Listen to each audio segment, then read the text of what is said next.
Hello class 11th.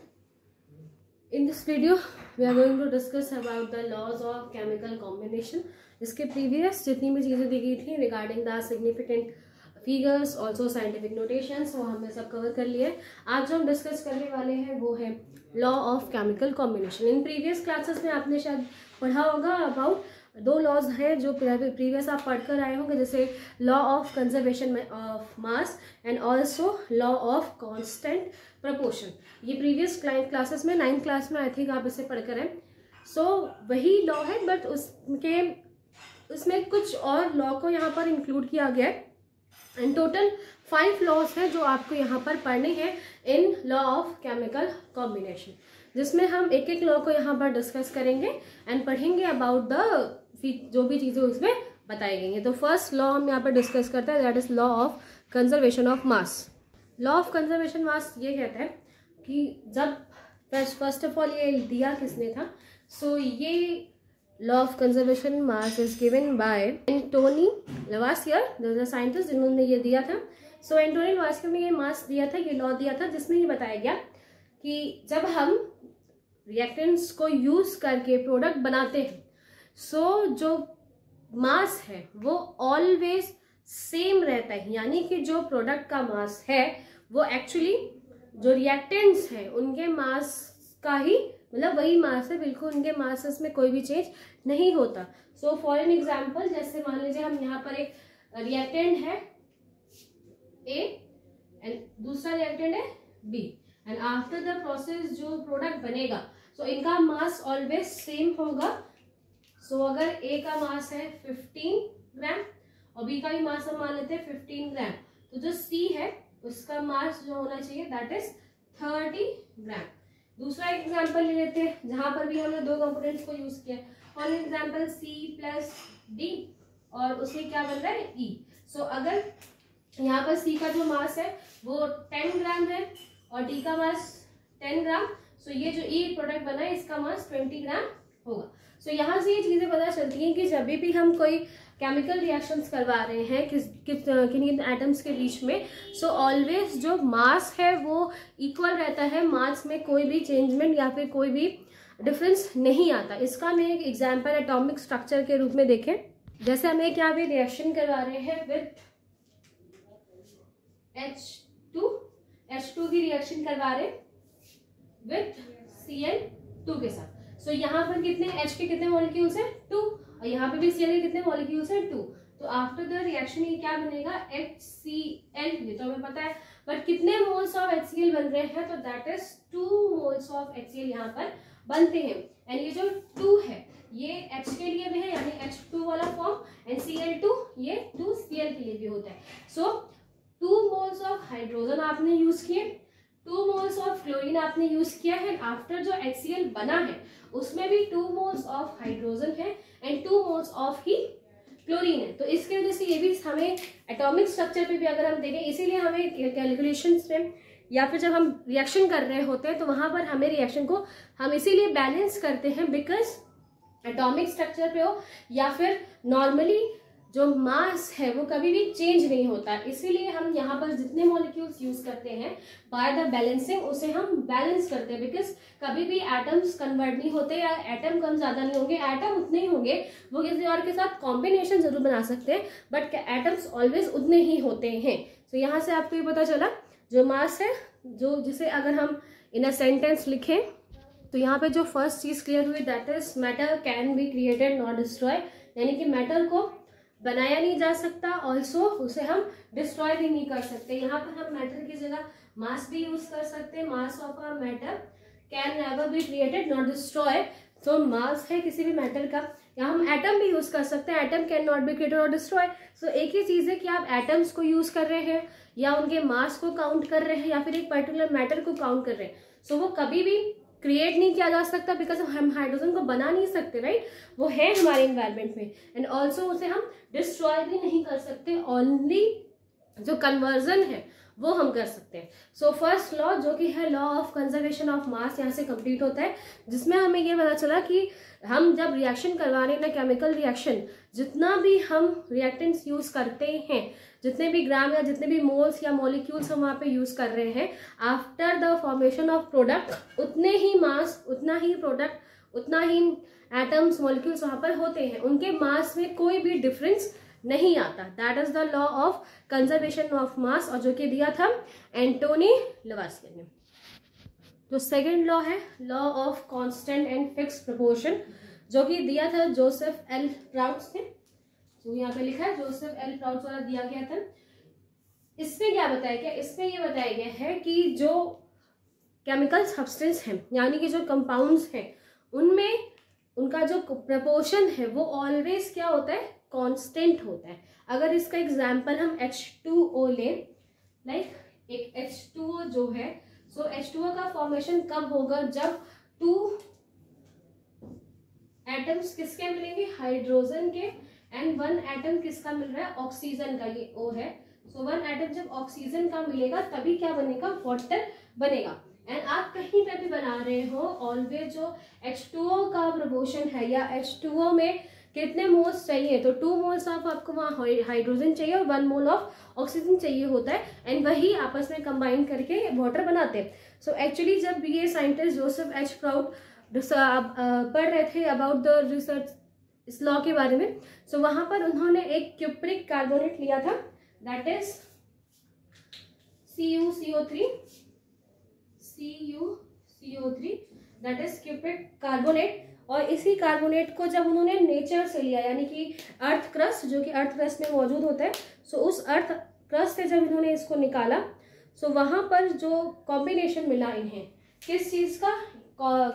Copper का, carbon का और ऑक्सीजन का। सो जो जब इन्होंने क्या लिया, नेचर से उसे निकाला, नेचर से निकाला, नेचुरल फॉर्म जो होता है वहां से जब उन्हें लिया, सो उसमें कॉपर,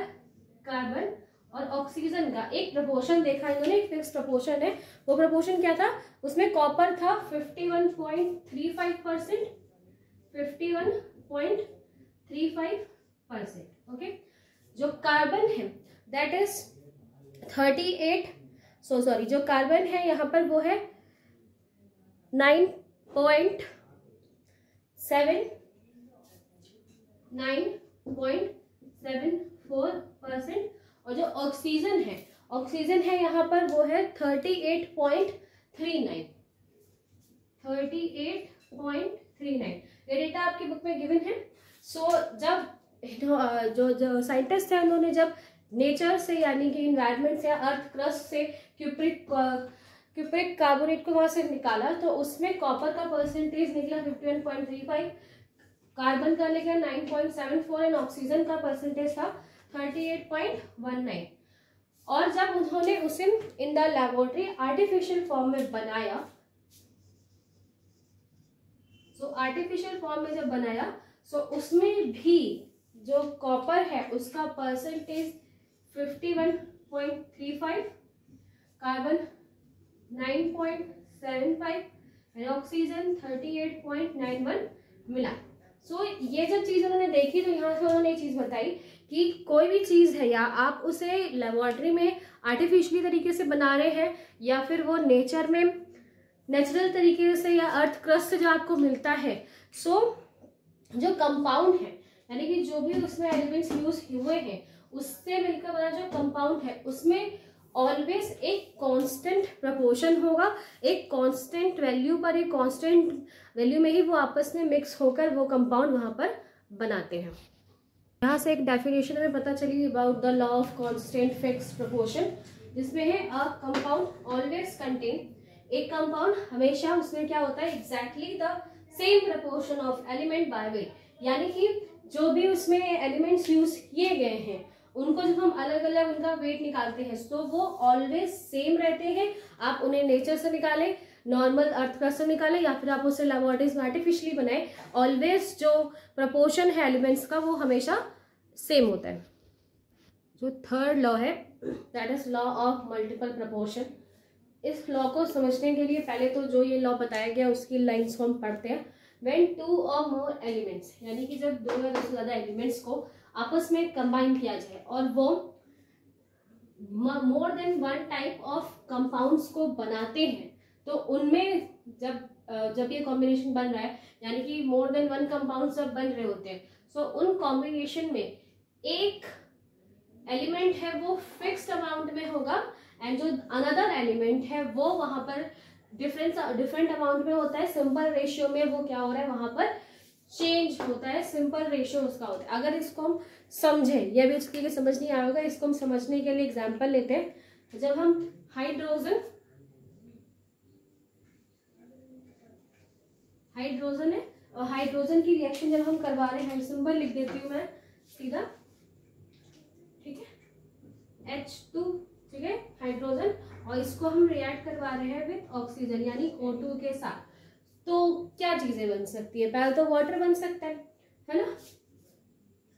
H2O बन सकता है। अभी आप इसको बैलेंसिंग पे ध्यान रख दीजिएगा, जो मैं बताना चाह रही हूँ आप वो यहाँ पर देखिए। सो यहाँ पर H2O बनेगा। एक और चीज हो सकती है कि जब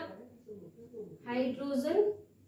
ऑक्सीजन के साथ रिएक्ट करे, सो H2O2 भी बन सकता है, यानी कि हाइड्रोजन पेरोक्साइड्स भी यहाँ बन सकते हैं। सो अब आप लाइन को रिलेट कर पा रहे होगे कि जब टू और मोर एलिमेंट्स, जब दो या more than two elements combine करते हैं एंड वो क्या बना है, मोर देन वन कंपाउंड, मोर एक ही बार है, यानी कि हाइड्रोजन ऑक्सीजन को रिएक्ट किया तो वाटर भी बना, और हाइड्रोजन ऑक्सीजन को रिएक्ट किया तो हाइड्रोजन पेरोक्साइड भी बनता है। सो मोर देन जब वन कंपाउंड बनते हैं तो जिसमें से एक एलिमेंट ऐसा होगा जो फिक्स अमाउंट में है एंड दूसरा एलिमेंट फिक्स अमाउंट में नहीं होता, वो प्रोपोर्शनल होता है या रेशियो वहां पर होता है, वो सिंपल रेशियो में इंक्रीज होता है। सो यहाँ पर जब हम वाटर का फॉर्मेशन कर रहे हैं तो यहाँ पर हाइड्रोजन 2 ग्राम हाइड्रोजन यूज होता है और ये कंबाइन होता है विद 16 ग्राम ऑक्सीजन, और क्या बनता है 18 ग्राम वाटर यहाँ पे बनता है। हम यहाँ मास की बात कर रहे थे, इसलिए मैंने यहाँ पे ग्राम्स में लिखा हुआ है कि 2 ग्राम अगर हम हाइड्रोजन की यूज कर रहे हैं, सो ऑलवेज हमें 16 ग्राम वहां पर ऑक्सीजन चाहिए, देन वाटर फॉर्म होता है। और अगर यहीं पर क्या हो, एक एलिमेंट है वो फिक्स है, यानी कि जो हाइड्रोजन है वो 2 ग्राम ही रहे, और जो ये ऑक्सीजन है वो यहाँ पर एक सिंपल रेशियो में इंक्रीज हो जाए, यानी 32 ग्राम ऑक्सीजन अगर हो जाए, वहां पर 16 ग्राम होगी तो ऑफकोर्स वो वाटर बना लेगी, बट अगर 32 ग्राम हो जाएगा, सो 34 ग्राम यहाँ पर हाइड्रोजन पेरोक्साइड बन जाएगा। अब आपको शायद बात समझ में आई होगी कि जब दो एलिमेंट है, हाइड्रोजन और ऑक्सीजन, एक बार वो मिलके वाटर बना सकते हैं, दोबारा अगर वो किसी रिएक्शन में हो तो वो हाइड्रोजन पेरोक्साइड भी बना सकते हैं। सो जब भी वो ऐसी चीजें होंगी तो एक तो ऑलवेज फिक्स्ड रहेगा, जो दूसरा वाला कंपाउंड है, दूसरा वाला एलिमेंट है, उसमें चेंजमेंट होंगे, बट वो एक सिंपल रेशियो में होता है। सिंपल रेशियो देखिए, अगर पहला जो ऑक्सीजन जो पहली बार यूज किया गया है वो है हमारा 16 ग्राम, और जिससे रेशियो आप निकाल रहे हो जो सेकेंड टाइम यूज किया दैट इज 32 ग्राम। सो ये क्या हो जाएगा 1:2 है, एक सिंपल रेशियो है, नॉर्मल छोटा सा रेशियो है। सो एक सिंपल रेशियो के फॉर्म में हमें वहां पर चीजें मिलती हैं। आपको ये बात समझ में आई होगी। इसका एक और एग्जाम्पल हम ले सकते हैं, एक और एग्जाम्पल जैसे अगर हम कार्बन को ऑक्सीजन के साथ रिएक्ट करवाएं, सो दो चीजें बन सकती हैं। कार्बन को ऑक्सीजन के साथ रिएक्ट करवा रहे हैं तो कार्बन डाइऑक्साइड बन सकता है, एंड ऑल्सो CO यानी कि कार्बन मोनोऑक्साइड भी वहां पर फॉर्म हो सकते हैं। सो दो अलग अलग कंपाउंड बने, हमने जो एलिमेंट्स है वो सेम यूज किए, बट उससे दो डिफरेंट टाइप ऑफ कंपाउंड यहाँ पर बन रहे। सो यहाँ पर जो अमाउंट है कार्बन का वो in first reaction 12 gram, and oxygen का जो यहाँ पर अमाउंट है दैट इज 32 ग्राम।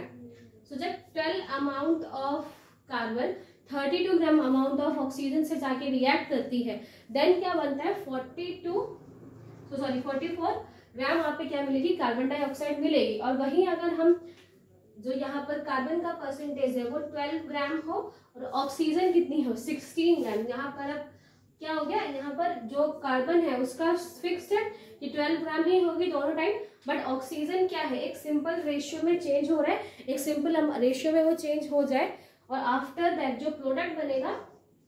वो कितना बनेगा 28 ग्राम यहाँ पर बनेगा। सो ये यहाँ से, और अगर आप यहाँ पर इसका रेशियो देखें कि जो अमाउंट चेंज है या वो एलिमेंट जो अलग अलग है या वर्सटाइल है, दोनों में डिफरेंट है, उसकी यहाँ पर कुछ अमाउंट अलग है, दूसरी तरफ नीचे उसका अमाउंट अलग है। तो जो यहाँ पर है कन्वर्टेबल है उसका अगर हम रेशियो यहाँ पर निकालें, यानी कि ऑक्सीजन का अगर हम रेशियो निकालेंगे, सो फर्स्ट हमने यूज किया है 32 ग्राम और उसका रेशियो निकाल रहे हैं विद 16 ग्राम। तो 16 ग्राम के साथ इसका रेशियो निकालोगे तो 2:1 आएगा। That is also a very simple ratio, बहुत सिंपल रेशियो में कन्वर्ट हो रहा है। तो यहाँ से आपको चीजें पता चली होंगी कि दो एलिमेंट्स को जब हम कंबाइन करते हैं और वो एक से ज्यादा कंपाउंड्स बनाए तो उसमें एक एलिमेंट फिक्स प्रपोर्शन में होगा,